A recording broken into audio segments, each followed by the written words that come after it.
Hi, my name is Robert Dumas, and I made the Galactic Coffee Confederation for the 2019 Code Jam. I hope you enjoy it.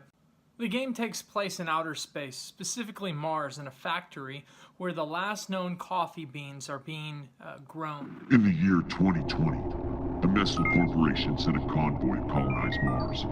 The colonists found that the conditions on Mars could produce a unique coffee bean, which quickly became the galaxy's most valuable resource. The year is 2120, and Elon Musk, overlord and CEO of Nestle, sends his army to Mars to strip it of coffee to fuel his war machine. The Tweak runs the last known coffee stronghold in the galaxy, the Galactic Coffee Confederation.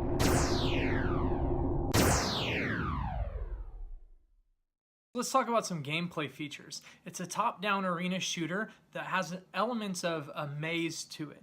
Now, in this game, the maze will kill you, the walls will kill you, running into things will kill you. You have 3 lives, and you need to use those sparingly because that's all you get throughout the whole game. Now, the point is getting as far as you can and getting the highest score that you can. The game does have some unique controls.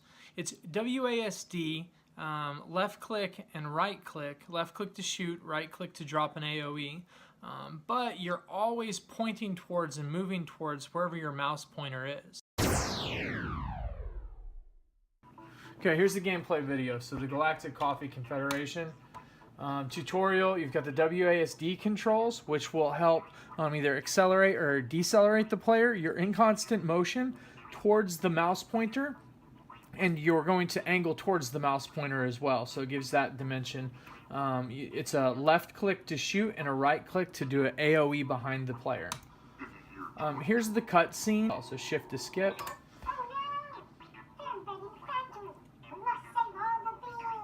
Alright, so there's your objective. You gotta save the beans on the first floor, the level, and then press space to go. So here I'm pointing to the right, but I'm holding A so I stay slow, I decelerate. If I go A while I'm pointing that direction, I accelerate. Same with D, if I'm pointing to the right and I press D, it's an acceleration. You can actually get yourself into a lot of trouble there. So save the beans, that's the exit, but you don't have enough beans yet.